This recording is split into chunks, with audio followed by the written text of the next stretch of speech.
So the Earth now has a second moon. Alert. Alert. Alert. Another bad opinion. Let's go.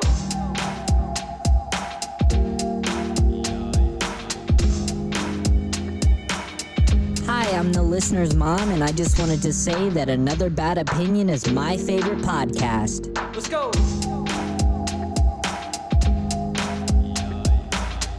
Welcome back to Another Bad Opinion, your mother's favorite podcast. I'm Prentiss. Thanks for listening to episode 3. If you're watching on video, you might have seen that I've added another little piece to help audio to my mic. But nothing can help the fact that they're working on something in my apartment complex right outside my window at 9 a.m. on a Friday morning. I'm a college student. I got class. You're really gonna drill at 9 in the morning? So if you hear that, just know it's because my apartment complex doesn't want this podcast to be successful. They want to see me fail. They want to bang on stuff at 9 in the morning. Talk about failing and depression. Elon Musk sold some of his Tesla stock. Oh, wait, let me rephrase that.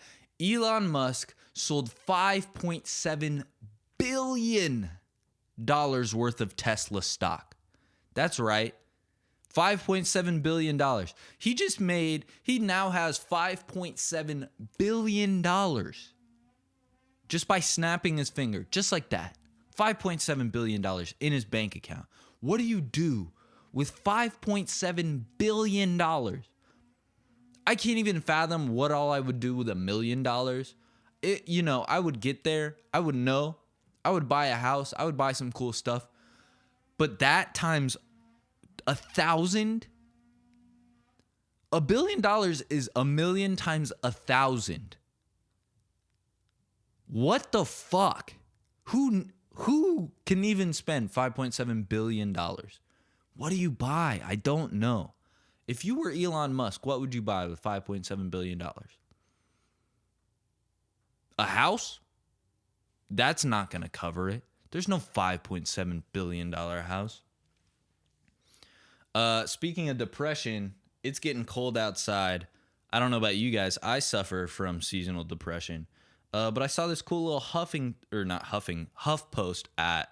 article about the top 10 ways to prevent seasonal depression. So we're going to go through it. I'm going to talk about it. Number 1, schedule your life around self-care. Yeah, I don't really have anything to say on that one. Number 2, accept where you are with your mental health in the moment. That's really good. You should actually do that. I'm going to stop joking for a second. You really just got to accept where you are with your mental health. It's so important to just be like, you know what? They are drilling in the middle of my podcast right now that nobody really even fucking listens to anyway. And that's okay. I'm here. I'm still doing it, whether they drill or hammer or not. Number 3, take a multi-pronged approach to coping with seasonal depression. It's not all mental. It's body, it's vibes, and soul is what they say. Mind, body, and soul. Okay? So you got to attack it from all angles. You got to buy a plant and put it in the background of your podcast, and then you got to make a little podcast, which brings us to our next one. Number 4, get in touch with your creative side to process your feelings. You know, the number one way to get the fact that they're drilling in your apartment at 9 in the morning on a Friday, the number one way to process through that is by ranting about it on your podcast. It's creative. It gives you an outlet to say, why the fuck are you drilling at 9 a.m.? Okay, I'm going to stop talking about that. But it's just so annoying. 5, make a few dietary changes as necessary. Eat more Domino's pizza. As we all know, Domino's pizza is the number one thing you can eat for your mental well-being. Okay? It's scientifically proven that after you eat a big Domino's pizza by yourself, you automatically feel so much better for the next week. It definitely doesn't make you feel bad. It says stimulants like alcohol, sugar, and caffeine can exacerbate. Sorry, I can't read. um, can exacerbate seasonally triggered symptoms of depression or anxiety. I drink a lot of caffeine. I don't drink a whole lot of alcohol anymore, but I'm gonna. It's getting cold. I'm gonna start drinking a bit more. And who doesn't want to eat sugar? So you know what? I say don't listen to that one and just do what you want to do. Spend time in the sun. Yeah, okay. Isn't the whole point of seasonal depression that you don't get to spend time in the sun? Because it's cold. So thanks for that. Thanks for that tip number 6. Spend time in the sun. Why do you think I'm depressed? It's because I can't. It's because it's cold outside. Otherwise, I would be doing that already. Take a vacation if you can. I can't. I'm poor. But if you start listening to this, maybe I'll get some money. Who knows? Make your workspace and schedule more mental health friendly. You know? Even if you're like a construction worker, you know, you shouldn't have to do construction at 9 a.m. on a Friday when somebody in the building's trying to record a podcast. You should make your schedule more mental health friendly. You know, come at like 11 a.m. That's a good time to start drilling. Get some sleep. Find simple ways to enjoy the season. Ski, snowboard, sled. They all start with S. Winter is for S. Oh my gosh. Lean on a support system. This podcast is your support system because you can ask me for advice, listen to my cool little rants about how people are drilling in my apartment at 9 in the morning. Apparently, the Earth has a second moon that will be around for the next 300 years. It's pretty exciting when you say it like that, but it's really not that exciting. It's just a piece of the actual moon that kind of fell off, but it managed to fall into orbit. Usually when pieces of moon fall off, they just go out into the void that is outer space. But this one's sticking around in orbit for 300 years. It's really small. It didn't say in the article whether you can spot it. So it's just there. It has a really complex name that I'm not even going to begin to pronounce. But apparently it's a piece of the old moon, and now it's in orbit. So that's cool. We love it when you got 2 moons. We're a cool planet with 2 moons now. We're not just a 1 moon planet. Who cares about 1 moon? We got 2, baby.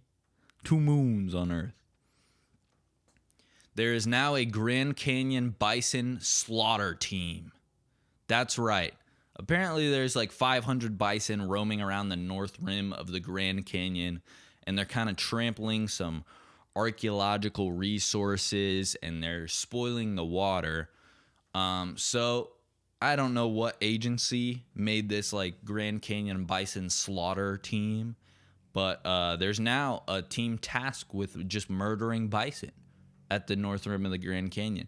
It's under some criticism because people are saying, well, why don't you just move the bison to a different place where you can actually use them, like a Native American reserve, which they have a lot of use for that, apparently, according to the article. But apparently 45,000 people signed up for this lottery to get a chance to be a part of this 12-person team. So 45,000 people were like, oh, that'd be so cool to kill some bison. Can I do that? Can I do that? Of the 12 people that were selected, one just dropped out. So one of them was like, I actually don't really want to kill bison. I would prefer to not kill bison. I'm a gambling guy. I like to gamble. I heard the word lottery. I wanted to enter. Cool that I won, though. But I'm not killing any bison. You should just move them, actually, to a Native American reserve. They'll find more use out of it, actually. And one just failed the shooting test. Imagine how demoralizing that would be if you're a little hunter and you get the chance of your lifetime to shoot some bison. You get to murder some bison. That has to be a game, like a big game animal. You get the opportunity to legally murder some bison. And then you go for your little 1-week shooting test, and they're like, nah, bruh, you cannot do this. You are not well equipped enough to kill bison. You're pretty bad at shooting. You're a bad hunter. I know you've worked your whole life for this, Not going to cut it here. So there's only 10 of them. In 3 days, they've only killed 4 bison, which I've never killed a bison, so I guess I can't really talk. But if you're going to murder bison, do better than 4. You're at what, 1.33333 bison a day? You got to do better. All right, now it's time for our weekly advice section.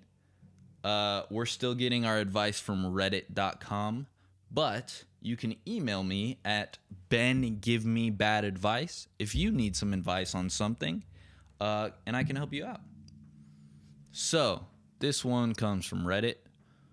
As I just said, just found out I will be inheriting a little over $2 million.